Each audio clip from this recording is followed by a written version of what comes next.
Hello and welcome to Economic Divide, your weekly look at the impact of the economy on people's lives from around the world. I'm Kavitah Waib. Coming up in today's program, Turkey at an economic crossroads.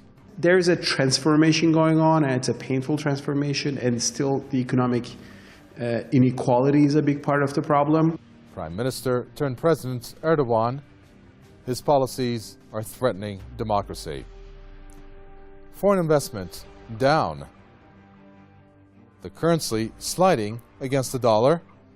And when it comes to income inequality, the income distribution in Turkey is the second worst among the OECD countries after Mexico.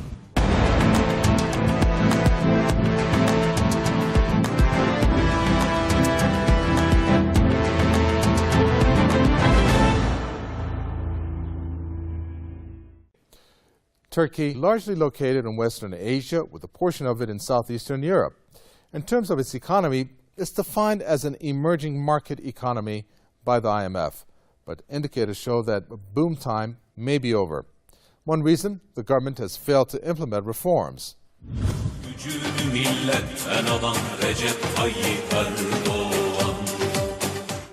Recep Tayyip Erdogan as Prime Minister. Erdogan as President. He's serious about his rule, drawing criticism at the same time, dictatorial in nature, wanting too much control. One of the pivotal states in the Muslim world, a bridge between Asia and Europe due to its strategic location, and a member of the Western military alliance, NATO, undoubtedly make Turkey a country to reckon with. But political unrest and economic uncertainty over the past couple of years have posed great danger to this country, with stock markets and currencies losing their values uninterrupted. In other words, the danger of a worsening economy is compounding the instability, essentially political, and is generating the biggest crisis for over a decade-long rule of the Justice and Development Party. Well, lots have changed since the early years of the AKP. AKP, the Turkish initials for the governing party is AK Party. AK means white. So it came with the promise of big change. It said we will fight against corruption, we will fight against authoritarianism, we will fight against corruption, poverty, and also authoritarianism of the state. And the AKP, or the AK Party, did really amazing things for Turkey in its initial years, maybe 2010, let's say. There has been some minor improvements in the income distribution when, for example, we consider the year 1994. We have an index called the Gini coefficient, an index between 0 and 1. So there, when you look at that coefficient, you will see a slight improvement, but this is mainly due to the ongoing migration from the rural side to urban side, as a result of which the family size gets smaller. The AK Party, under the leadership of Recep Tayyip Erdogan, now the country's president, was the key behind Turkey's strong economic growth. We should give the credit that they are also doing a lot of social work. At least, they have created a system of economic safety for really poor families, free healthcare for the downtrodden. It was able to bring down the staggering annual inflation rate of up to 100% to single digits, with an increase in GDP by more than 45% in real terms. Well, Turkey certainly has had the pleasure of great momentum since 2002. Its economy has quadrupled at a time when in America we had the 2008 financial meltdown that affected much of the world. In spite of that, Turkey was able to grow in a big way.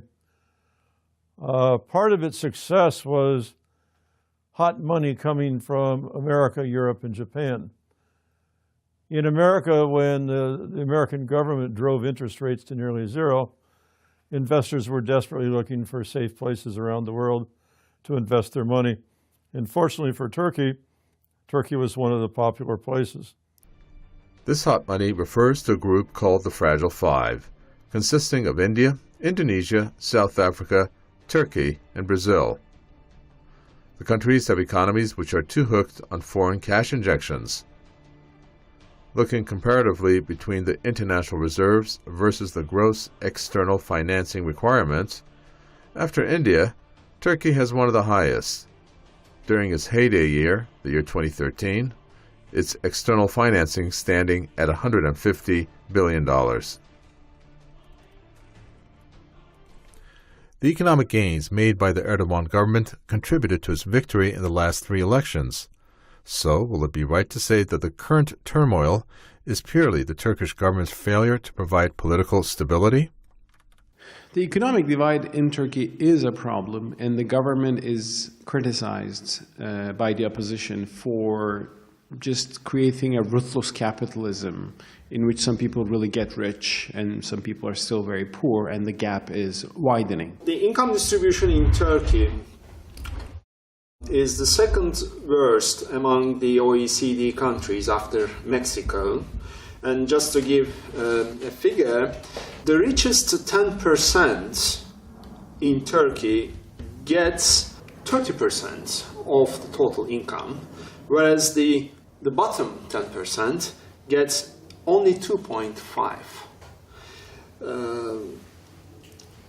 which is a tremendous gap, which can be seen in the figures of poverty, in the figures of what we call near poverty.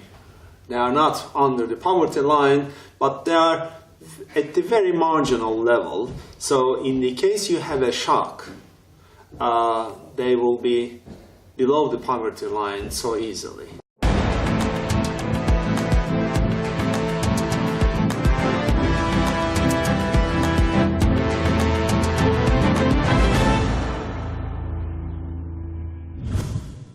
Did you feel something was missing there? I mean, for example, let's talk about real economic indicators. Some specific examples of how Turkey has changed compared to previous years, like let's say in commodities. Well, Press TV correspondent Nada Fekri looked at the year 2014 as a whole and cited some specific examples, like how much the lira has slid compared to the dollar. Now, this report begins with the election of Recep Tayyip Erdogan as president. Recep Tayyip Erdogan becomes only the 12th occupant of the Çankaya Palace in Ankara when he is sworn in as the new president of Turkey. Although he is a popular politician in Turkey, his more than 11 years as prime minister has been marked by controversy, both political and economic. Turkish society has become increasingly polarized. Turkey's economic growth has been remarkable in the region, growing at an average of about 5% a year. Consequently, the economy is valued at over $800 billion. However, a recent report found that although inflation has been brought down to single figures of 7 to 8%, prices of certain basic foodstuffs have skyrocketed. The price of bread has increased by 400% and that of meat by 700%. 2014 was a tough year for the Turkish lira, as it saw its value fall by a massive 15% against the US dollar. Since the global financial crisis of 2008, the lira has lost half its value against the dollar. $1 US now buys around 2 lira 30 as opposed to 1 lira 15 in August 2008. This has exposed fragilities in the economy, which the government has been tackling, but so far with little success. Over the past decade, the Turkish economy has grown at an average of 5% annually, as foreign investors poured into the country, transforming it into one of the top 20 economies in the world. However, currency weakness, rising inflation, regional instability, and political disquiet remain factors that could potentially undermine the AKP government's advances. Unfortunately, there are limits to the continuation of this growth. Some analysts claim that they now reached a bubble economy state. Most of the Turkish debt is in foreign currency, which exposes Turkey to foreign currency exchange rates, and the Turkish lira has not been the most stable currency in international markets. A lot of this is short-term debt, and the short-term debt exceeds the currency reserves of Turkey. Turkey, to be popular, the political leaders have made it extremely easy to obtain personal loans in Turkey. The credit card debt has a large amount of non-performing portion to it now, and the savings rate is unbelievably low. And so there are many indicators that Turkey's economy cannot continue to grow at the unusually fast rate that it did since 2002. So there, some stats on Turkey over the past year. But since 2012, there have been fluctuations in Turkey's economy. Growth, lackluster, unemployment, well, it has risen 10.7% in the last quarter of 2014, the highest rate in 4 years. Youth unemployment, that's even higher at 20%. Another headache, income inequality. Structural weaknesses in Turkey's economy have been becoming more apparent since 2012. Economic growth slowed considerably from 8.8% in 2011 to 2.2% in 2012 and just 1.7% last year. Unemployment remained high at about 9%, while the current account deficit increased. There's a transformation going on, and it's a painful transformation, and still the economic inequality is a big part of the problem. But for the government's own mind, it is doing everything it can to balance the society when you look at it from these different angles. The income distribution in Turkey clearly shows that we have a huge gap between the income distribution as well as wealth distribution as well as asset distribution. So this means what? This means you have political, economic, social implications. Once you are poor, you won't be able to find means to send your kid to a proper school. When there is a health problem, it means that you won't be able to go and get a proper treatment. And we should also take into account the very fact that most of those families under or near poverty line happen to be working in the informal sector with no proper job security, with no proper insurance, and so on and so forth.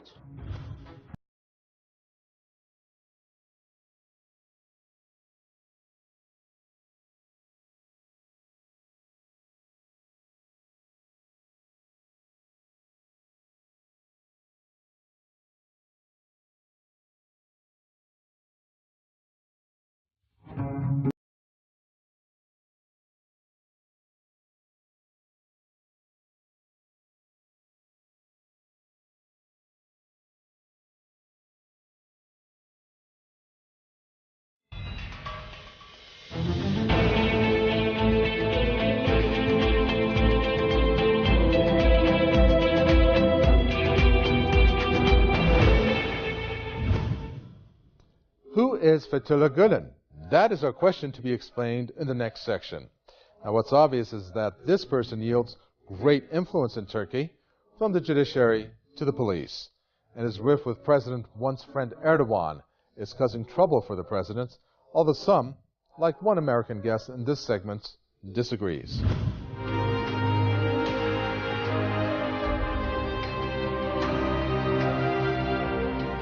Well, the Gülen movement is Turkey's biggest Islamic community in terms of the followers. Maybe 1 or 2 million people really respect Gülen deeply and follow his teachings.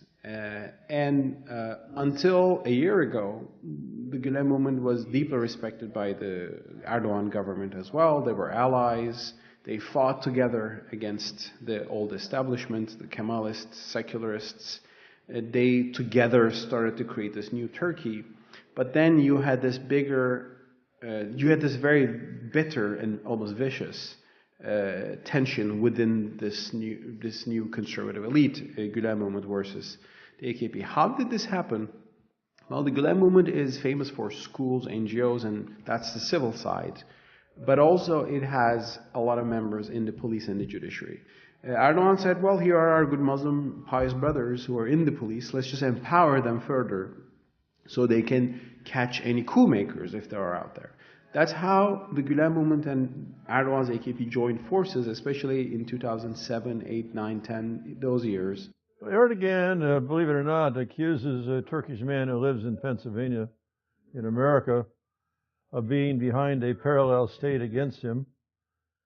That's why he arrested journalists and media people with the newspaper and television he calls Gulenist.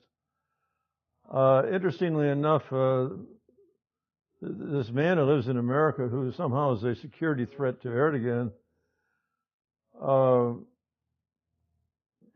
simply has some different views from Erdogan.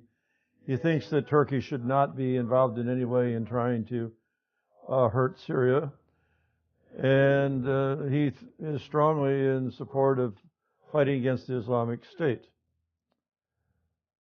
How that becomes corruption is something only Erdogan seems to understand. Well, if our guest, Paul Sheldon Foote, thinks how someone from the States could yield such influence in Turkey, here's one example that proves him wrong: the case of Asya Bank. Turkey's banking watchdog announced on Tuesday that Bank Asya had violated the conditions of maintaining transparency with an open partnership structure. The bank's 9-member management board was immediately dismissed and a new board appointed, ordering the Savings Deposit Insurance Fund to take control of 63% of Bank Asya's stocks. Except for ownership rights, which remain with the shareholders, all other rights are now in the hands of the TMSF. The decision is the government decision, and this is not a trade matter, it is the administrative matters. The bank claims the takeover is ambiguous based on flimsy charges that don't warrant such drastic action. Information requested from shareholders involves detailed questions relating to their financial records and whether their financial strength can support the bank. Bank Asya's case has been described as a political hijacking, as it is one of several organizations affiliated with Fethullah Gülen's Hizmet movement.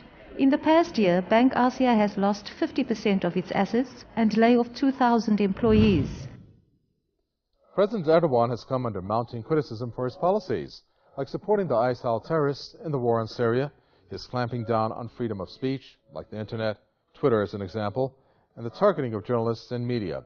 Foreign investors do take a look at these factors, especially if instability for the country is affecting it, all making Turkey's bid to join the EU that much more unlikely. Many analysts hesitate to make an early prediction about Turkey's long-term economic outlook, saying that there had been political noise during the past decade also. However, the latest crisis is entirely unprecedented, and it is not known how it will be resolved. Turkey's political stability is in peril after the eruption of a corruption scandal that led to the resignation of 4 cabinet ministers. It followed a street unrest that also shook Erdogan's international credibility. The corruption, bribery, and tender rigging implicating members of the AKP called into question the party's claims to purity and government promises to end illicit practices and corruption. Last year, 2014, the corruption scandal was the biggest issue in Turkey. Yet it affected society in 2 different ways. Some people who are in the opposition mainly, said, oh my God, this government is so corrupt, and now we're seeing this so clearly. There's evidence, wiretapped phone conversations between ministers and this corrupt businessman, and it's so clear, and we've now seen clearly that we have a hugely corrupt government.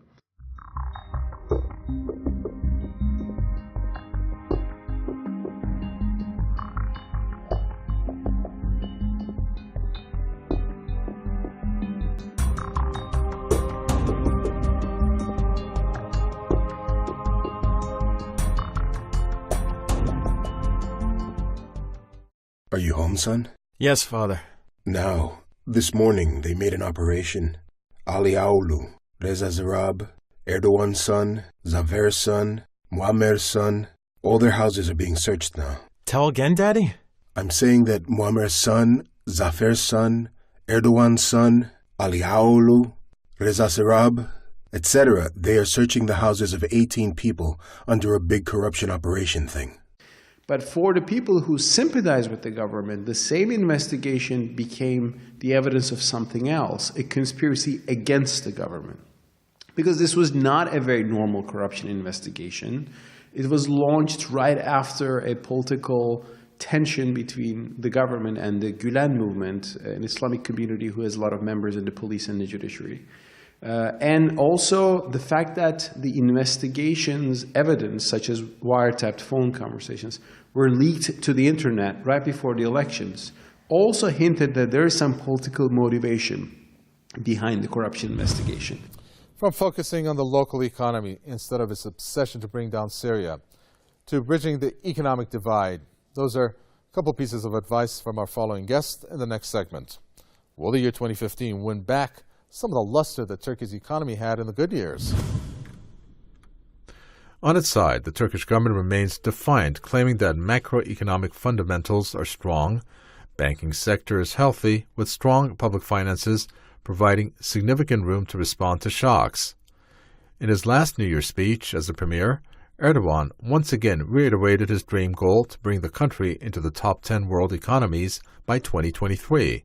We are talking about 20-25% of the entire population who are either under the poverty line or are vulnerable to poverty shocks. The AKP party, Erdogan's Justice and Development Party, which came with a big promise of change, really turned into some of the things that it was criticizing in its initial years. That's why some of the people who supported the AKP in its initial years are now hoping for another movement that will come with a new promise of change and deal with issues like corruption, authoritarianism, and basically an arrogant way of using power. It is no secret that Erdogan wants to be more than an ordinary president. He once vowed to transform the presidency into a powerful position, something his detractors point to as proof that he is bent on a power grab. Just recently, he was quoted as saying that he is not seeking to be a sultan, but more like the British Queen. The Turkish president referred to the UK as an example for Turkey to follow, but he forgot to mention that the British Queen's role is largely ceremonial, not the one Erdogan is intending to be. It may not be as easy for Erdogan as he hopes to switch to a de facto presidential system. His aspirations demand a stronger parliamentary majority for his AK party to make required constitutional changes. Turkey has been experiencing a growth rate that doesn't produce much job opportunities. The unemployment rate has been fluctuating around 10% in the last 10 years, which means that, yes, okay, you grow, but at the same time your population grows. And the net effect is that the 10% unemployment is kept constant. So unless you produce more and more jobs for the new generation, a policy towards increasing the size of the family would have a counter effect on your income and wealth distribution. Well, I think the government needs to start focusing on the local economy instead of its incessant desire to bring down Syria, instead of buying oil from the Islamic State. It needs to start behaving properly. They need to clean up the country. You can't have capitalism without freedom, and they certainly don't have freedom. They haven't had freedom in Turkey since the Ataturk's takeover. They have Article 301 of the Turkish Penal Code, where you can go to jail for offending Turkishness. Erdogan himself was thrown into jail in 1999 in Turkey. Anyone who says anything is exposing themselves to jail time in Turkey. How can you publicly want to start businesses and compete in a market where you could be thrown into jail by these despots in power? So if you want, capitalism comes with freedom. There is no freedom in Turkey. There hasn't been since Ataturk took over. They have tried amending this Article 301 of the Penal Code. to please the Europeans so they get in the European Union. And so far, the European Union isn't buying any part of it. They're saying this is just not consistent with the European values. Well, what's for certain is that this is a nation that is divided. And that's not all that bad, given that Erdogan had garnered the votes of 52% of the population to get elected as president. He just needs to figure out how to lessen the divide, both economically and politically, to regain the trust of foreign companies. That does it for this program. Hope you found it useful. If not, tell us why. Try us out the old-fashioned way. Economic Divide at presstv.ir. All our other links are listed below. Until another program.